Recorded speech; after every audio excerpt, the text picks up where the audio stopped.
ஆன்மீக நண்பர்கள் அனைவருக்கும் என்னுடைய அன்பான வணக்கங்கள். தை மாத ராசி பலன். தை பிறந்தால் வழி பிறக்கும் என்பது புகழ்பெற்ற பழமொழியாகும். இந்த பழமொழிக்கேற்ப தை மாதம் பிறக்கும் போது சில ராசிக்காரர்களுக்கு அதிர்ஷ்டம் கொட்டப் போகிறது. உழவு தொழிலுக்கு மரியாதை செலுத்தும் உழவர் திருநாள் தை மாதத்தின் முதல் நாள். அமாவாசை நாட்களில் பித்ருக்கள் பூஜையை முறையாக செய்து குடும்பத்தில் குழப்பம், சண்டை, வியாதி, வம்ச விருத்தியின்மை போன்றவை ஏற்படும். உலகில் உயிர்கள் பிறக்க காரணமாக இருப்பது சூரிய ஒளி என்பதால் இந்தியாவில் பெரும்பாலான விரதங்கள், பண்டிகைகள், விசேஷங்கள் சூரியனின் மையமாக வைத்து கொண்டாடப்படுகிறது. அதாவது சூரிய பகவான் தனுசு ராசியிலிருந்து மகர ராசிக்கு பெயர்ச்சியாகக்கூடிய மகர சங்கராந்தி ஜனவரி 15ஆம் தேதி, அதாவது தை மாதம் தொடங்க உள்ளது. சூரியனின் ராசி மாற்றத்தால் சிறப்பான பலன்களை பெறக்கூடிய ராசிகள் அல்லது ராசிக்காரர்கள் யார் என்பதை இங்கு பார்ப்போம். சூரிய பகவான் தன்னுடைய மகனான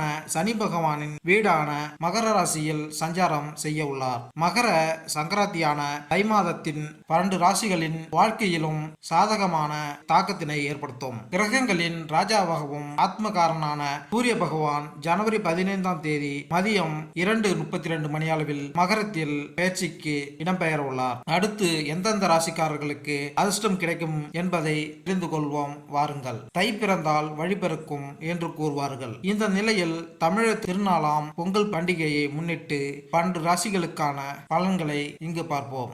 கடகராசி. எனது அன்பார்ந்த கடகராசி அன்பர்களே, உங்களுடைய ராசிக்கு 3ஆம் பாவத்தில் கேது பகவான், 9ஆம் பாவத்தில் ராகு பகவான், 10ஆம் பாவத்தில் குரு பகவான் என்று மிகப்பெரிய ராஜ கிரகங்கள் நல்ல இடங்களை ஆக்கிரமித்துள்ளன. வாய்ப்புகள் தேடி வருவதற்கான மாதமாக இந்த தை மாதம் உங்களுக்கு அமைய போகிறது. உங்களுடைய 2ஆம் அதிபதியான சூரிய பகவான் 7ஆம் வீட்டில் அமர்ந்து உங்களுடைய ராசிக்கு ஒளியை கொண்டு வரப்போகிறது. அதாவது உங்களுக்கு ஒளியை கொண்டு வரப்போகிறார். அரசு சார்ந்த எந்த ஒரு வேலையும் சுலபமாக முடியும். உயர் அதிகாரிகளின் ஆதரவு கிடைக்கும். நீண்ட நாட்களாக தள்ளி போன காரியம் கைக்கு வந்து சேரும். இந்த மாதத்தில் உங்களுக்கு நடக்க வேண்டிய அனைத்து சுப காரியங்களும் நடைபெற போகிறது. மேலும் இந்த வீடியோ உங்களுக்கு பிடித்திருந்தால் லைக் பண்ணுங்க, கமெண்ட் பண்ணுங்க, மறக்காம சப்ஸ்கிரைப் பண்ணுங்க.